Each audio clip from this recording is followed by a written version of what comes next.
Golf Central on YouTube is brought to you by the new Elite family of woods and irons from Callaway. It's getting to the end of the line on the PGA Tour schedule. Only a couple weeks left until it's playoff time. I'm George Savaricas, and this is Golf Central. A number of players in the field at the 3M Open this week made the trip over from the Open at Royal Portrush last week, as the PGA Tour is in the land of 10,000 lakes at TPC Twin Cities for the 3M Open, the 7th year for this event after it replaced a PGA Tour Champions stop.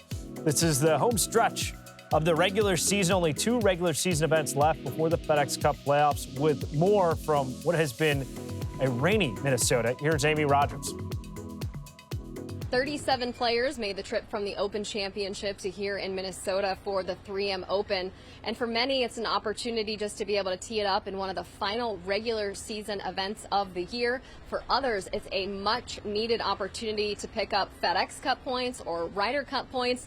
Well, Chris Gotterup picked up plenty of both with his recent run of good form, winning in Scotland and then backing that up with a 3rd place finish at the final major championship of the season. Now Gotterup comes into this week as a player to watch. I had a chance to catch up with him earlier today about his recent run.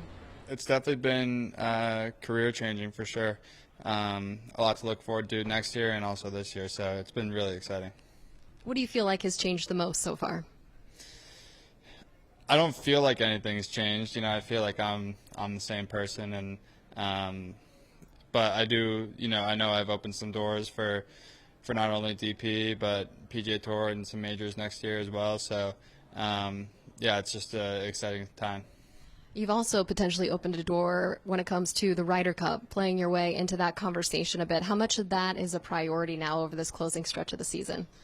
I mean, you know, the priority for me is just to finish the season strong and take each event as it comes. And, you know, I'd like to be at East Lake. And, yeah, you know, there hasn't been anything other than, you know, just me focusing on my golf. So let that take care of itself. Gotterup jumped 19 spots in the Ryder Cup point standings with that 3rd place finish at the Open Championship. He currently sits at number 22 in the point standings and will likely need to make up a little bit more ground if he wants to try and earn a pick from captain Keegan Bradley. Maverick McNealy, on the other hand, doesn't need to make up as much ground. He sits at number 11 in the Ryder Cup point standings coming into this week and has his eyes set on trying to make his first U.S. Ryder Cup team. McNealy is coming into a place where he is very likely to make up some points here this week, as he nearly won here at the 3M Open last year, finished 3rd for the week. But I had a chance to speak with him earlier today, and I asked him not just about those Ryder Cup hopes, but also what he learned from the close call here last year. Definitely learned a lot that final round. It was the first time in a long time that I'd played with the winner and got to play with Johnny Vegas and watch what he did to win and kind of saw what it took. And it was definitely a really good experience to take into the fall, and that springboarded into a great start to this year. There's still a lot to play for in this closing stretch of the season, as you've moved up the world ranking. You've also made a move up the Ryder Cup point standings. How much of that is a priority for you over these closing stretch of the year?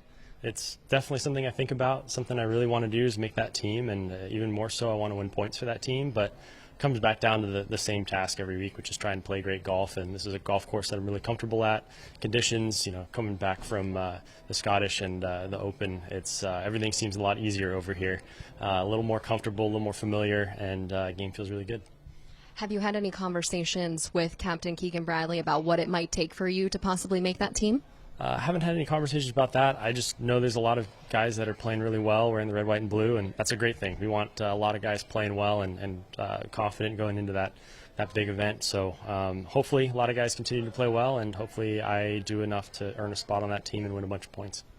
McNealy tells me he does not plan to play next week's Wyndham Championship. He said he's really looking forward to just taking some time off, but that does put a little bit more pressure on him here this week to try and make up some ground in the Ryder Cup point standings.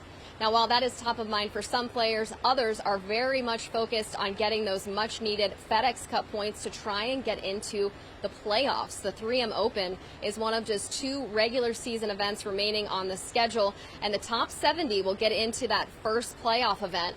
That will be finalized after next week's Wyndham Championship. Adam Scott is here this week for the very first time in his career.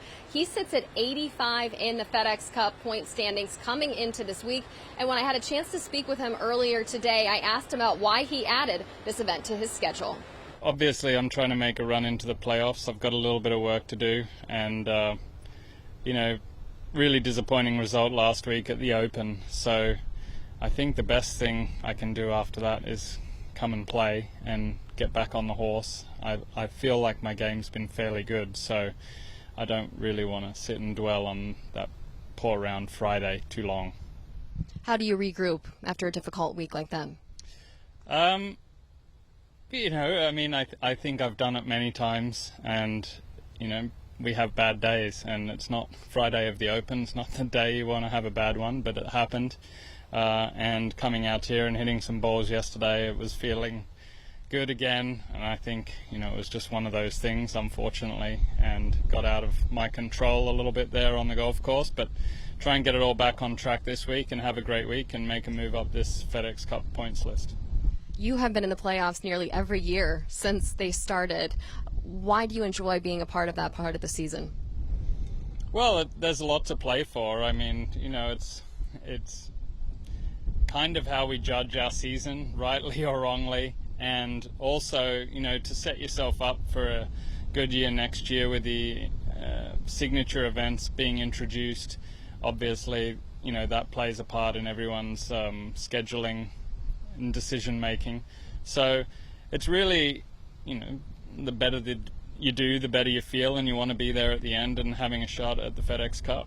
Scott told me that he hopes that he'll make up enough ground here this week in the FedEx Cup point standings that he won't have to play next week's Wyndham Championship. Scott was fortunate to have played in 16 of the 17 playoffs since they have been introduced, and was lucky enough today to get his Pro-Am underway early this morning. He was able to get out of here before all the rain and weather that you can probably see here happening behind me. A suspended play throughout the day here, and ultimately they closed the course at 1 p.m. local time.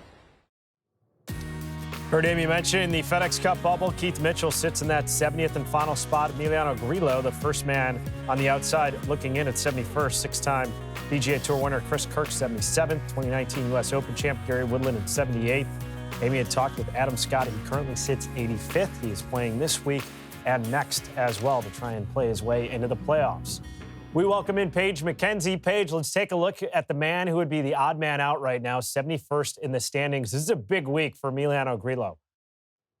It is, and I'm sure he's actually very excited to be returning to this golf course. This is a place that he's had a lot of success. So for a player sitting just outside the number and to walk into this event, he was third last year, back in 2020, missed the cut in 2021, but in 22, a second place, 23, a 10th place. So 3 top 10s in his last 6 starts here. A lot of positives for a player that just lost in a playoff just a couple of weeks ago at the John Deere. And when I think about players in this position, just on the outside looking in, it is going to be about management of mentality. And he had a lot of good things to say at the John Deere when he was talking about his mentality heading into this stretch of the season. He was asked by a reporter, said, "This will put you just outside the number. How pleased are you with that position?" And he immediately corrected them and said, "Listen, I'm trying to get to top 50 and maybe even top 30 at Eastlake so that I can guarantee more starts for next year." So he is not satisfied with where he is at and has the correct mentality coming into a situation where you both have to press a little bit, but then allow yourself to play good golf, especially considering his record here.